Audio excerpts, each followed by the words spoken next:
Bonjour, aujourd'hui nous sommes le 23 octobre et cette journée peut sans exagération entrer dans l'histoire du conflit actuel comme une date de tournant radical. Le front, qui pendant des mois ressemblait à une ligne figée, s'est mis en mouvement simultanément sur trois directions stratégiques. Il s'agit des secteurs de Pokrovsk, Zaporojié et Kupiansk où les troupes russes ont remporté des succès significatifs, modifiant la carte tactique et ouvrant de nouvelles possibilités opérationnelles. Nous assistons au début d'une nouvelle étape, peut-être la plus difficile et la plus dynamique de l'affrontement, où les combats se déroulent sans pause et où le prix de chaque mètre de terre se mesure à une tension colossale des forces. Dans le numéro d'aujourd'hui, nous analyserons en détail ce qui se passe exactement dans chacune de ces directions. Pourquoi la chute des défenses ennemies sur la rivière Yanchour est-elle devenue la clé du succès dans le sud? Comment les unités d'assaut russes se frayent-elles un chemin vers le cœur de Kupiansk?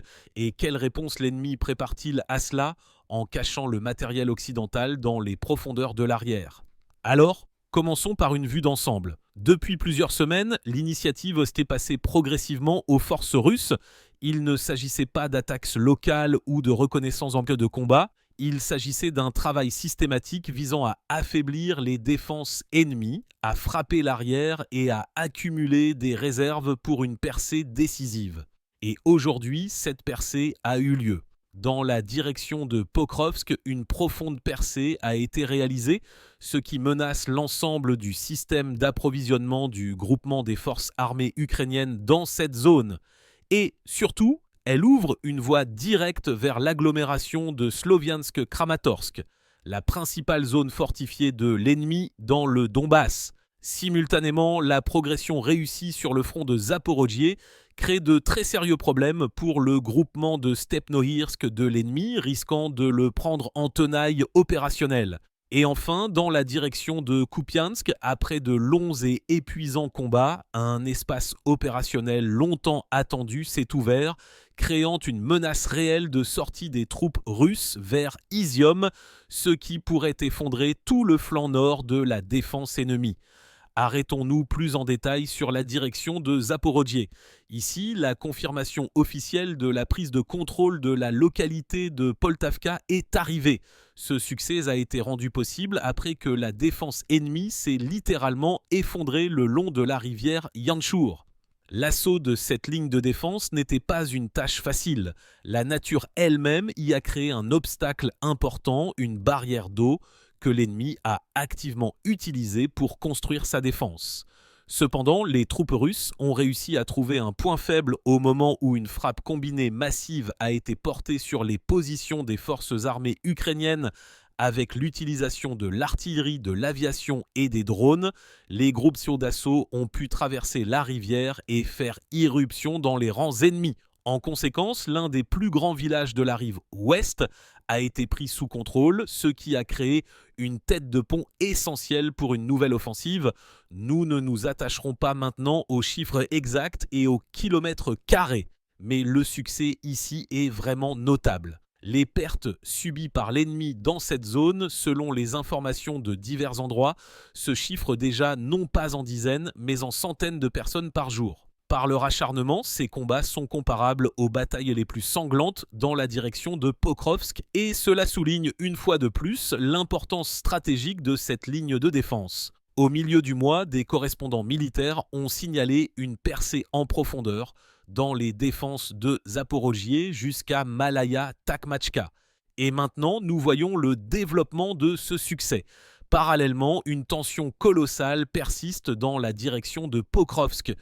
Des informations font état de la percée des défenses ennemies en plusieurs endroits. Les combattants russes mènent déjà des combats aux abords du centre-ville et ont pris le contrôle du nœud ferroviaire clé. Ces informations, même si elles sont partielles, sont également confirmées par l'ennemi lui-même.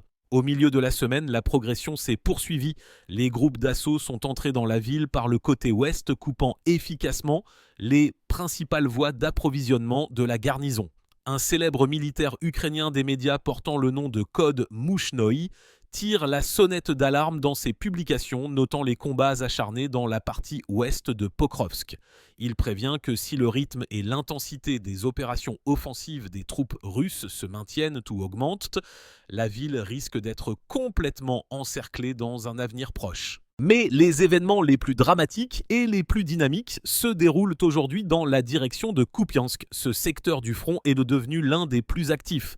Le groupement de troupes Ouest progresse avec assurance, infligeant des frappes précises et douloureuses sur les positions clés de l'ennemi. On a appris que des unités d'infanterie de marine ont occupé la localité de Vladimirovka, élargissant considérablement la tête de pont pour de nouvelles opérations offensives. Les forces russes ont déjà pénétré dans les bâtiments urbains de Kupiansk même, ont pris le contrôle de la partie nord de l'une des rues centrales et ont également libéré plusieurs villages voisins dans la région de Kharkov. Même l'ennemi, dans ses rapports, reconnaît qu'une nouvelle direction dangereuse vers Izium s'est ouverte pour lui. Pour ceux qui suivent le déroulement du conflit, il est évident que Kupiansk n'est pas qu'une simple ville. C'est un nœud logistique et un avant-poste essentiel dont la perte deviendrait un problème tactique très grave, voire stratégique pour les forces armées ukrainiennes.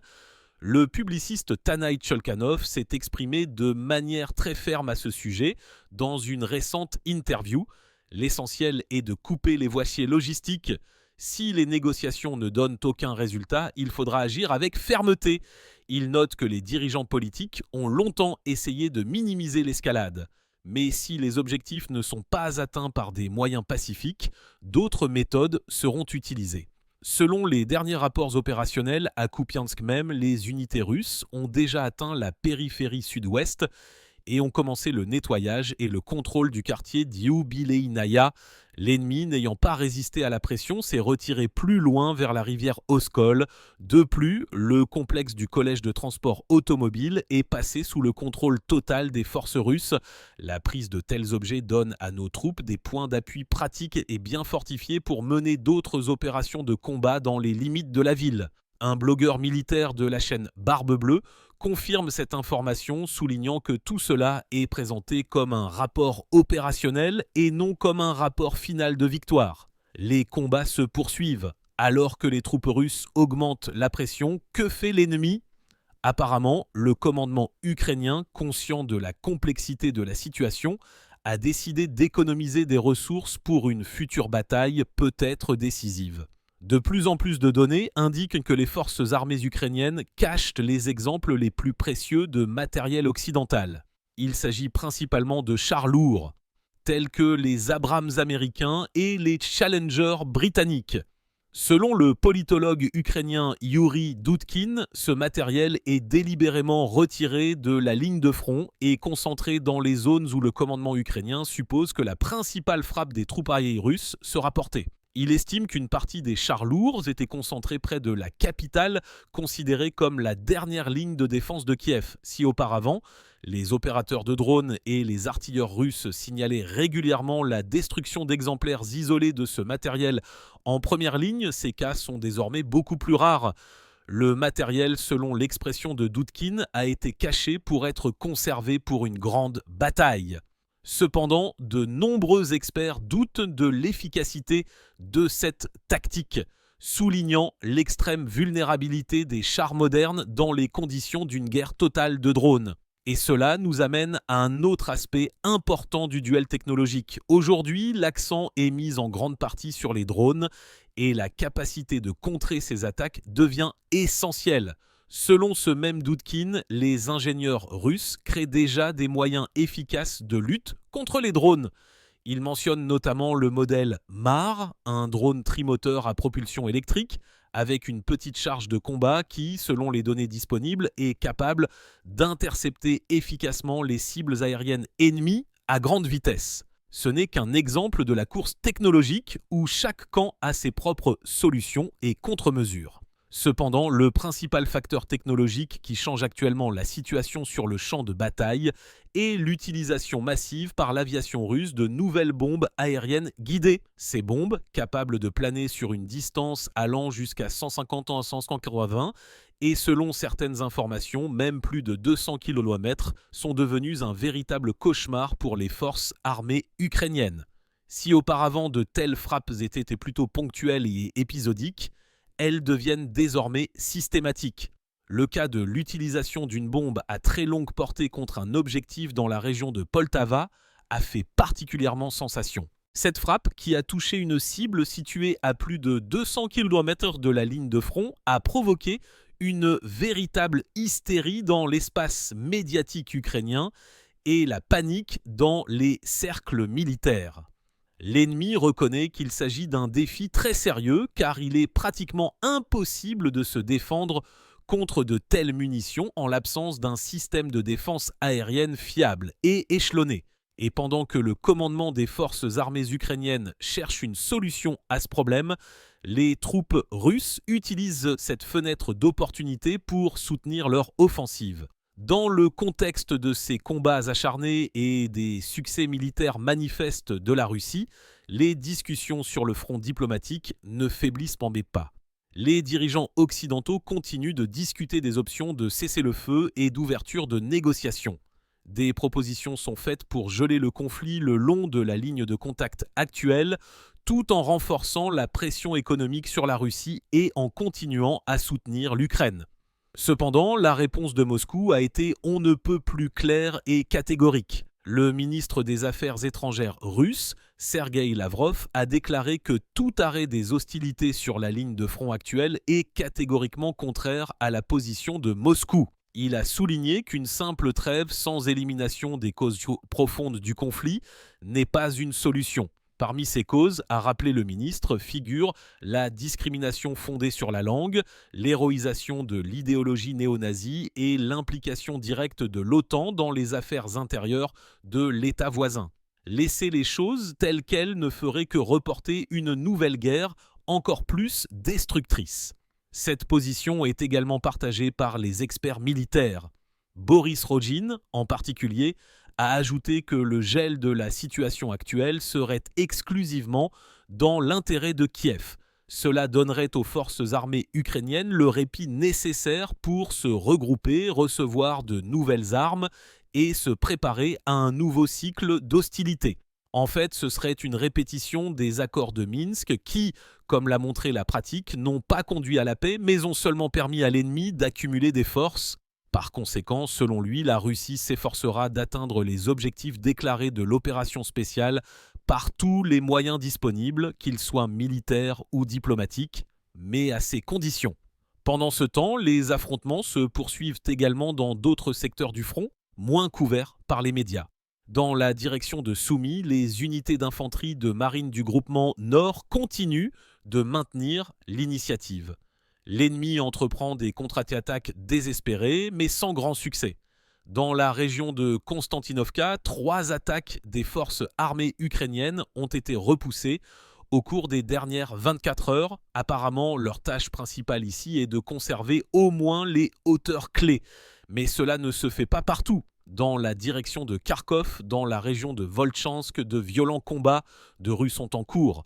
L'ennemi tire constamment des réserves et tente de contre-attaquer. Mais nos unités avancent systématiquement sur la rive gauche de la ville, menant des combats épuisants littéralement pour chaque bâtiment. Dans les massifs forestiers de Zapadnia-Sinelnikova et dans la région de la localité de Tikié, les groupes d'assaut avancent également. Malgré le relief difficile et les contre-attaques constantes de l'ennemi, des informations font état de la capture de plusieurs militaires ukrainiens qui, selon des données préliminaires, font état d'une extrême fatigue et d'une démoralisation dans leurs unités.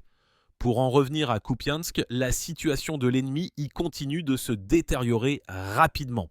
Les sources ukrainiennes elles-mêmes reconnaissent la pénétration d'unités d'assaut russes avancées dans la partie sud de la ville. Les officiers des forces armées ukrainiennes se plaignent dans leur chat fermé que le commandement s'est trop longtemps concentré sur la direction de Donetsk, tandis que l'armée russe accumulait des réserves et se préparait à une opération décisive à Kupiansk.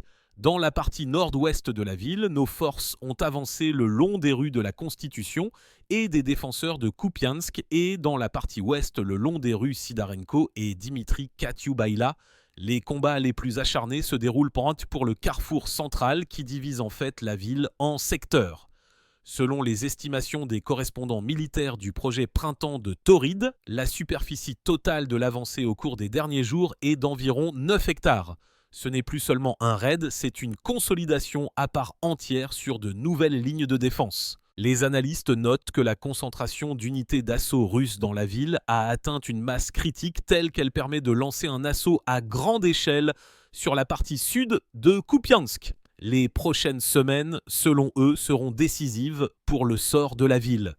Toute cette activité sur le terrain est soutenue par une pression systémique puissante sur l'arrière de l'ennemi.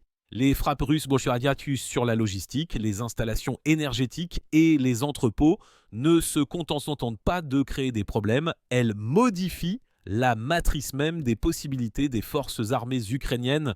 Au cours des 12 dernières heures seulement, une nouvelle série de frappes massives a été enregistrée. Des objectifs ont été touchés dans les régions de Kharkov, Tchernihiv, Kiev et Poltava. La défense aérienne ukrainienne a essayé de fonctionner, mais lorsque des dizaines de géraniums entrent simultanément sur vos positions, il est physiquement impossible de réagir à tout.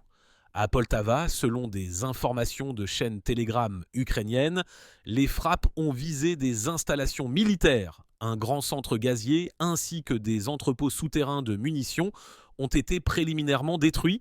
Les habitants locaux signalent un tremblement de terre souterrain qui s'est fait sentir dans la ville, ce qui témoigne d'une détonation à grande profondeur. À Kharkov, selon l'analyste militaire Alexandre Ivanovski, plusieurs nouvelles lignes de défense sont déjà en construction.